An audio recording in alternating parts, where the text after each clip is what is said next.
नमस्कार, मैं हूं आपके साथ मोहिनी त्यागी और आप देख रहे हैं बिस्तक। 1 मई से देश भर में वैक्सीनेशन का चौथा चरण शुरू होने जा रहा है, जिसके तहत 18 साल से ज्यादा उम्र के लोगों को वैक्सीन दी जाएगी। ऐसे में दुनिया के सबसे बड़े vaccine manufacturer serum institute of India ने बड़ा ऐलान किया है। दरअसल serum institute of India corona की कोविशील्ड वैक्सीन की कीमतों का ऐलान कर चुका है। कंपनी का कहना है कि वो राज्य सरकारों को ये वैक्सीन 400 रुपए में उपलब्ध कराएगी, जबकि निजी अस्पतालों को इसके लिए 600 रुपए चुकाने होंगे।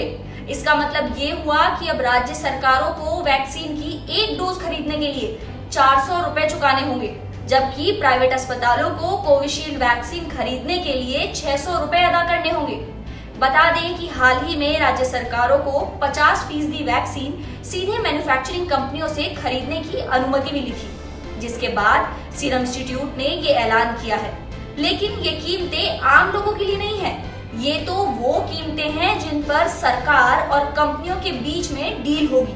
अगर आम आदमी की बात करें तो फिलहाल अभी सरकारी अस्पतालों में 45 साल से ज्यादा उम्र के लोगों को वैक्सीन मुफ्त में लगाई जा रही है, जबकि निजी अस्पतालों में लोगों को वैक्सीन लगवाने के लिए फिलहाल 250 रुपए चुकाने पड़ रहे हैं। लेकिन अब जब सरकारों और प्राइवेट अस्पतालों को ही कोविशील्ड वैक्सीन महंगे दामों पर खरीदनी पड़ेगी, तो फिर आम आदमी को इसके लिए कितनी कीमत चुकानी होगी, ये अभी तय नहीं हो पाया है। हालांकि अगर अंदाजा लगाया जाए तो प्राइवेट अस्पतालों में कोविशील्ड वैक्सीन लगाने के लिए 600 रुपए तो चुकाने ही होंगे। इसके ऊपर अस्पताल अगर अपना चार्ज लगाता है तो आपको वो चार्ज भी देना होगा। अब ये अस्पतालों पे निर्भर करता है कि वो चार्ज कितना होगा। यानी कि अगर कोविशील्ड लगवानी है तो 600 रुपए कम से कम आपको चुकाने होंगे, और अगर अस्पताल 100 रुपए का चार्ज लेता है तो आपको कुल मिलाकर 700 रुपए कीमत अदा करनी होगी। यानी कि कोविशील्ड वैक्सीन की 2 डोज लेने के लिए आपको कम से कम 1200 रुपए और उससे ऊपर 1300 या फिर 1400 रुपए भी चुकाने पड़ सकते हैं। हालांकि सरकारी अस्पतालों में ये मुफ्त मिल सकती है, क्योंकि ज्यादातर राज्य सरकारों ने इसे मुफ्त लगवाने का ऐलान किया है।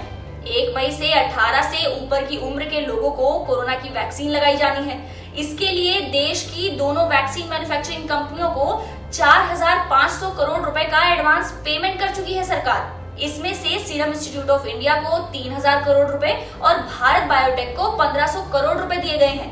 ये पैसा अगले 2-3 महीने तक वैक्सीन की सप्लाई करने के लिए एडवांस के तौर पर दिया गया है। दोनों ही कंपनियां, भारत बायोटेक और serum institute of India, production बढ़ाने की बात कह चुकी हैं। सीरम इंस्टीट्यूट ऑफ इंडिया का कहना है कि अगले 2 महीने में वैक्सीन का प्रोडक्शन बढ़ाकर इसकी कमी को दूर कर दिया जाएगा। आने वाले दिनों में 50% वैक्सीन केंद्र सरकार को वैक्सीनेशन प्रोग्राम के तहत दी जाएगी, जबकि बाकी वैक्सीन राज्य सरकारों और निजी अस्पतालों को मिलेगी। सीरम इंस्टीट्यूट ऑफ इंडिया हर महीने 6 से 7 करोड़ वैक्सीन बना रही है। वहीं अगर भारत बायोटेक की बात करें तो भारत बायोटेक अपनी अधिकतम क्षमता में भी 1 करोड़ वैक्सीन का उत्पादन ही कर पा रही है। देश में अगर 90 करोड़ लोगों को वैक्सीन के दोनों डोज लगवाने हैं तो हमें 180 करोड़ खुराक चाहिए होंगी।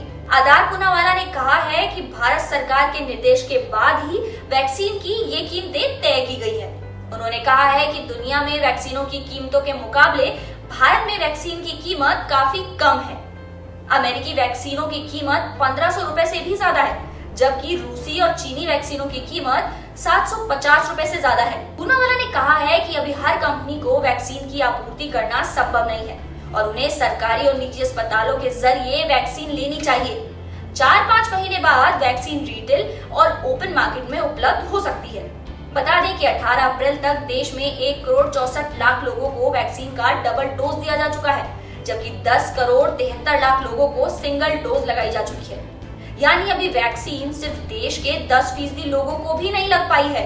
अगर इसी रफ्तार से वैक्सीन लगाई गई तो हम 2023 तक पूरे देश को वैक्सीनेट कर पाएंगे। ऐसे में सरकार कैसे देश के हर इंसान तक वैक्सीन पहुंचाएगी, ये देखने वाली बात होगी। बाकी खबरों के लिए आप जुड़े रहिए हमारे साथ और देखते रहिए बिस्तक।